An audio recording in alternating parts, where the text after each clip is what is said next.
Y yo soy Carlos Flores, su anfitrión. Estoy con el entrevistado y con nosotros Elena Argirakis. Nos está ayudando a entender el tema del TIMNIS, que por cierto es un tema de nunca acabar, ¿no? Para finalizar el tema del TIMNIS te pediría por favor una síntesis para ya entrar a los temas también que quisiéramos que nos ayudes a entender el tema de Brasil y el tema de Edward Snowden. El TIMNIS considero yo que es la síntesis de una serie de debates históricos no culminados. El debate del cierre de espacios, el debate de consolidación de estatalidad y soberanía, el debate respecto a los pueblos indígenas como actores y sujetos políticos y de poder. Por ejemplo, el debate respecto al modelo de desarrollo que necesariamente estamos desprendiéndonos de a poco del modelo industrial, productivo, monoproductivo, extractivista y entrando en un modelo alternativo. Entonces, TIMNIS es la síntesis básicamente no de la carretera, porque la carretera es la excusa, o sea, es el punto de ingreso a una serie de problemáticas y debates no resueltos que yo los imagino y los entiendo como el debate post-constituyente, una serie de debates que no se culminaron en la Asamblea Constituyente, porque no nos olvidemos que las derechas bolivianas cruceñas empantanaron el debate, conspiraron contra la Asamblea Constituyente, y la Asamblea Constituyente tuvo que terminar antes con un texto constitucional muy lindo, hermoso, pero sin el verdadero contenido que todavía sigue debatiéndose en la población. Entonces, básicamente yo entiendo el TIMNIS como la síntesis de estos debates inconclusos respecto a economía, historia, sujetos políticos, consolidación de estatalidad, o sea, es la puerta hacia el siglo XXI. Algo que rescaté de tus palabras del anterior sector, ¿es malo que exista palos blancos? Por supuesto, o sea, en el caso, por ejemplo, de la economía agroindustrial, vemos el caso del sudeste cruceño, el sudeste en el oriente, que existe esto que se llama hoy día la infiltración pasiva, que no es necesariamente vía militar o vía un enfrentamiento bélico, sino es a través de la cultura, el idioma, los medios de comunicación y las relaciones económicas. En otras palabras, o sea, no necesariamente hace falta que haya una guerra o un conflicto entre Bolivia y Brasil o en otra frontera Bolivia y Chile o Bolivia y Perú, sino que hay como una suerte de infiltración de los intereses de estos estados, que no necesariamente ni siquiera es una política de estado, sino que gira en torno a poderes fácticos o intereses privados. Entonces vemos cómo se van filtrando estos intereses en complicidad con intereses privados de bolivianos, y esto va vulnerando la soberanía y va vulnerando la presencia estatal. Por algo es que el Estado y todos los estados plantean que no pueden ser propietarios extranjeros de 50 kilómetros hacia adentro en la frontera.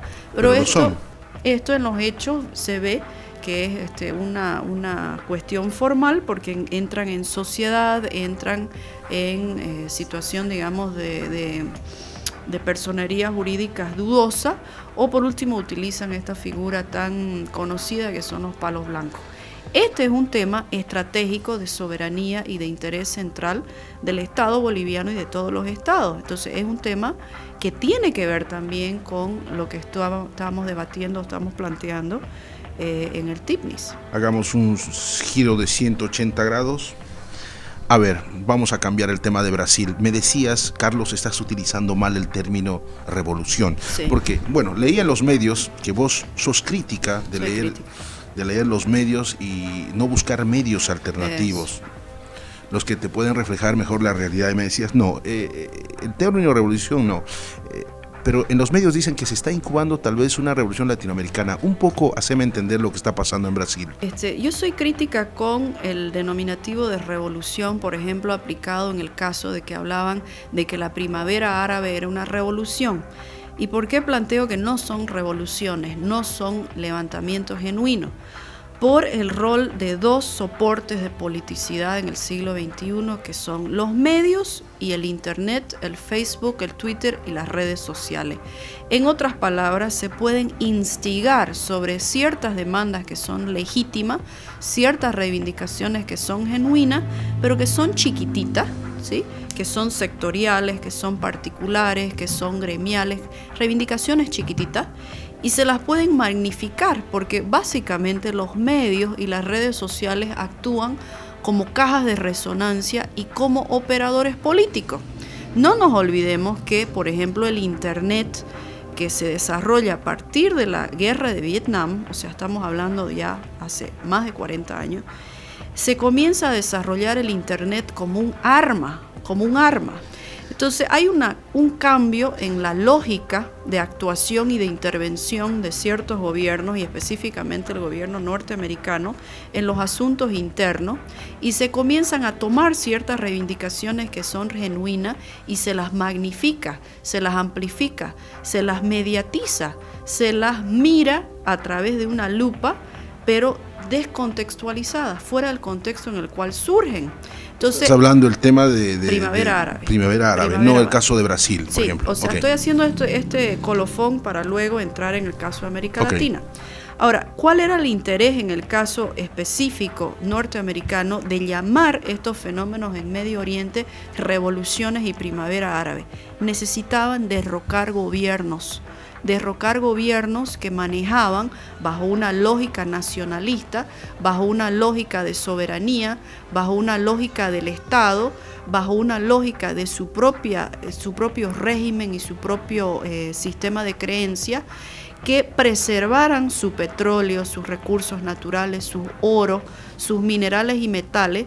Derrocaron estos gobiernos para poner gobiernos títeres, gobiernos que fueran mucho más blandos y mucho más proclives a esta demanda y este interés que es mundial, el control y el monopolio sobre hidrocarburos, porque lo que en mueve Irak el no mundo, se encontró bombas nucleares. Seguramente, pero son excusas finalmente, porque a ver, ¿de qué podemos hablar en el caso norteamericano que le exhorta o le reclama a Irak o a Irán el tema de armamento nuclear, cuando el primer productor del mundo de armamento nuclear es Estados Unidos? O sea, es un doble discurso.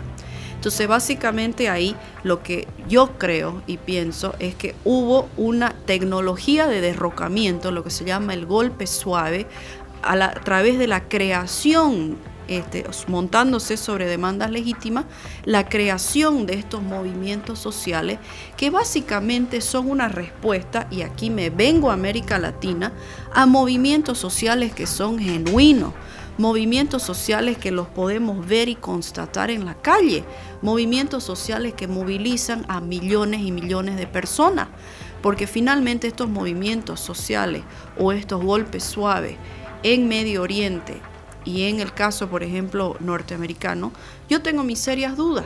¿Por qué? Porque son creados, el germen inicial está en los medios y en el Twitter, el Facebook y en Internet. Ahí es donde me entra la duda, porque finalmente el Internet, los medios son operadores políticos de intereses transnacionales, de empresas transnacionales o de intereses norteamericanos. Y ahorita el contexto internacional en el cual estamos viviendo se está desplazando Estados Unidos como potencia mundial de una